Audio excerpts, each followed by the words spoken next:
At Newark Airport, maybe just the tip of the iceberg. A third air traffic control outage in just weeks, forcing more delays and cancellations, raising concerns about aging infrastructure at major aviation hubs nationwide. Here's ABC's Ika Jachi. For the millions of passengers traveling through Newark every year, promises of $1 billion overhaul of the nation's outdated air traffic control systems can't come soon enough. Oh my God. So yesterday I was supposed to fly from Columbus to Newark, straight 1 hour flight, got canceled. Those decades-old systems suffering another frightening failure early Friday when radar screens went black for about 90 seconds, the third time in less than 2 weeks. Our scope shift went black again. The breakdowns from computers that still use floppy disks to upload data, combined with ongoing runway construction at Newark and a nationwide shortage of air traffic controllers, raising safety concerns. As someone that flies a lot, I try not to think about it because that's a really scary thought. But Newark isn't the only airport facing these challenges. A 2024 government report shows 105 out of 138 critical air traffic control systems being identified as unsustainable or at risk, impacting the safety and efficiency of the nation's airspace system. We're going to have new telecom, new fiber throughout the system. We're going to have brand new radios in our towers. United, which uses Newark as one of its main hubs, has already halted at least 35 round-trip flights. Now, the FAA is likely to reduce traffic at the airport from 80 arriving and departing flights per hour to 68 per hour for most of the day. Whit? Ika Jachi, thank you. President Trump's immigration crackdown is intensifying. The White House says it's considering suspending habeas corpus, the constitutional right allowing people to challenge their detention in court. What that could mean, and it comes one day after the mayor of Newark, New Jersey, was arrested during a protest at an ICE detention facility. Here's ABC's Jay O'Brien. Tonight, the Trump administration saying it's weighing the dramatic and unprecedented step of suspending habeas corpus, the long-standing right of an individual to challenge their detention in court to hasten sweeping deportations of undocumented immigrants. That's an option we're actively looking at. The Constitution states habeas corpus shall not be suspended unless when in cases of rebellion or invasion, the public safety may require it. It's only happened 4 times in American history.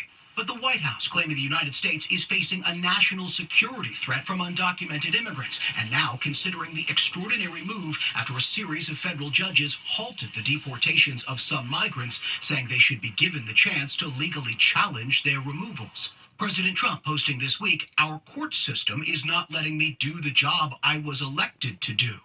Meantime, a tense scene at a federal immigration detention center in New Jersey. The mayor of Newark and Democratic candidate for governor Ras Baraka arrested and detained for several hours, accused of trespassing after he tried to tour the facility with 3 Democratic members of Congress. If I was on their property, I was invited there. Somebody allowed me to go in. I didn't climb a fence. I didn't kick the door down. The U.S. attorney for New Jersey and President Trump's former lawyer, Alina Habba, saying the mayor was trespassing and ignored multiple warnings from federal agents to remove himself. And outside Boston, Tufts University doctoral student Ramesa Oster seen apprehended by plainclothes ICE officers a year after she co-wrote a pro-Palestinian op-ed in the student paper, now released on bail. Released from a Louisiana facility this weekend after being detained since March. Thank you so much for all the support and love. I am a little bit tired, so I will take some rest. The administration accusing the Turkish national of being involved in groups that may undermine U.S. foreign policy. Back to habeas corpus, any suspension of that fundamental constitutional right would almost certainly be challenged in court. Whit? Jay O'Brien, our thanks to you tonight. Now to the NBA playoffs and racially charged comments allegedly directed at one of the top players of the Golden State Warriors. One fan ejected from the game, and authorities are looking for another. Here's ABC's Melissa Adon. Tonight, as the Golden State Warriors prepare to take the court against the Minnesota Timberwolves in a tied semifinal series.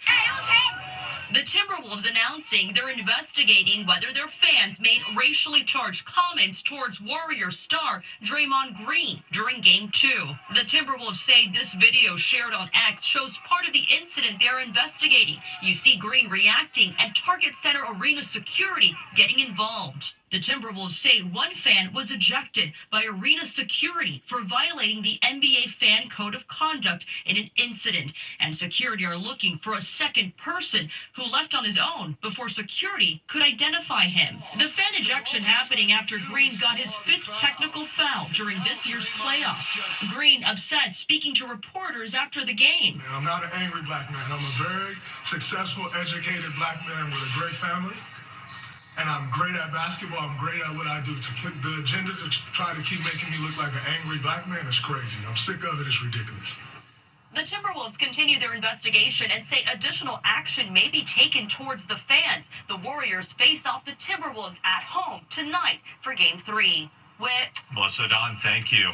And tonight, the New York Knicks taking on the Boston Celtics, the best-of-7 series moving to New York for Game 3 between the longtime rivals. The defending champion Celtics enjoying the change of venue. This afternoon, they held on to a big lead, beating the Knicks 115-93. Game 4 Monday night back at Madison Square Garden. There is still much more ahead on World News Tonight this Saturday. The reaction from Taylor Swift to Justin Baldoni's subpoena, and the latest on a Soviet-era spacecraft that came crashing down to Earth. Next tonight, the remains of a decades-old Soviet-era spacecraft have returned to Earth. Russian and European space officials say what was left of Cosmos 482 came down somewhere in the Indian Ocean today. Scientists say the chances of it hitting anyone were very low. Cosmos 482 was supposed to go to Venus in 1972. A rocket malfunction, though, left it stranded in Earth's orbit. When we come back, the rapid reaction from Taylor Swift's team to a subpoena in the Blake Lively-Justin Baldoni legal battle. Index now, Taylor Swift's camp is blasting a move to have her testify in the Blake Lively-Justin Baldoni court fight, calling it tabloid clickbait. Swift has been subpoenaed in the case. Lively and Baldoni are suing each other over alleged conflicts while filming It Ends With Us.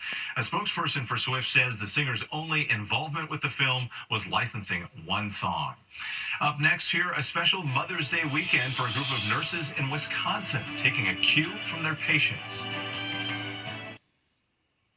Finally tonight, an extra special Mother's Day weekend at a Wisconsin hospital.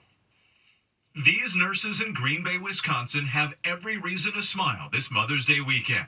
We have 14 nurses who are all pregnant. 11 of them at HSHS St. Vincent Hospital, proudly posing with their baby bumps. Incredibly, all working on the same labor and delivery floor, beaming when asked how far along they are. We're about halfway through. 27 weeks. Their pregnancies creating a special bond in this already close team. It was fun and exciting to see the beginning group of nurses come through and say, hey, I'm expecting, and I'm expecting, and I'm expecting. So it's fun to be able to come through and say, yeah, me too. Their firsthand experience deepening the connection with their pregnant patients, too. Once their bellies started to show, it was like, oh yeah, our nurses are experiencing the same things that our patients are.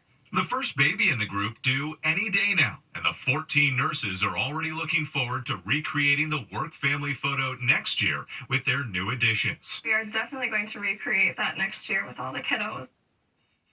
Congratulations and happy Mother's Day. I'm Whit Johnson. Good night.